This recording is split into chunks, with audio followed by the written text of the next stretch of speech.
చూడొచ్చు.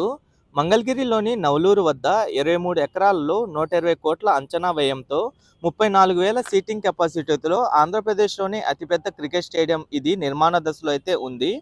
ప్రెజెంట్ మన ఆంధ్రప్రదేశ్లో అతిపెద్ద క్రికెట్ స్టేడియం వచ్చేసి విశాఖపట్నంలో ఉంది. అది 27,500 సీటింగ్ కెపాసిటీతో అయితే ఉంది. ఇక్కడ నిర్మిస్తున్న ఈ క్రికెట్ స్టేడియం వచ్చేసి కంప్లీట్ అయితే ఏపీలోనే ఇదే అతిపెద్ద క్రికెట్ స్టేడియం అయితే అవుతుంది.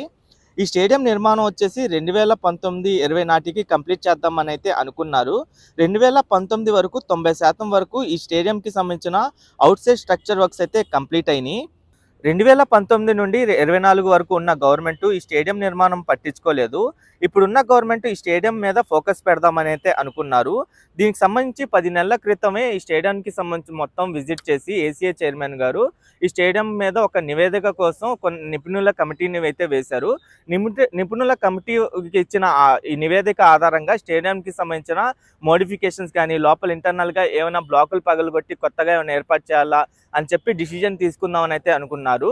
దాని తర్వాత ఏంటంటే పనులు స్టార్ట్ చేసి 2 సంవత్సరాల్లోనే పనులు కంప్లీట్ చేసి ఐపీఎల్ కానీ ఇంటర్నేషనల్ క్రికెట్ మ్యాచ్లు ఇక్కడ తెప్పిద్దామని అయితే ఆలోచనలు అయితే ఉన్నారు.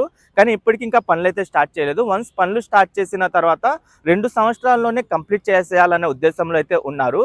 అలాగే మన అమరావతిలో ప్రపంచంలోనే అతిపెద్ద క్రికెట్ స్టేడియం కూడా ప్లాన్ చేస్తున్నారు. మొత్తం 60 ఎకరాల విస్తీర్ణంలో 150,000 సీటింగ్ కెపాసిటీలో అమరావతిలో ఉన్న స్పోర్ట్స్ సిటీలో ఆ స్టేడియం నిర్మాణం చేద్దామని అయితే గవర్నమెంట్ ఆలోచనలు అయితే ఉంది.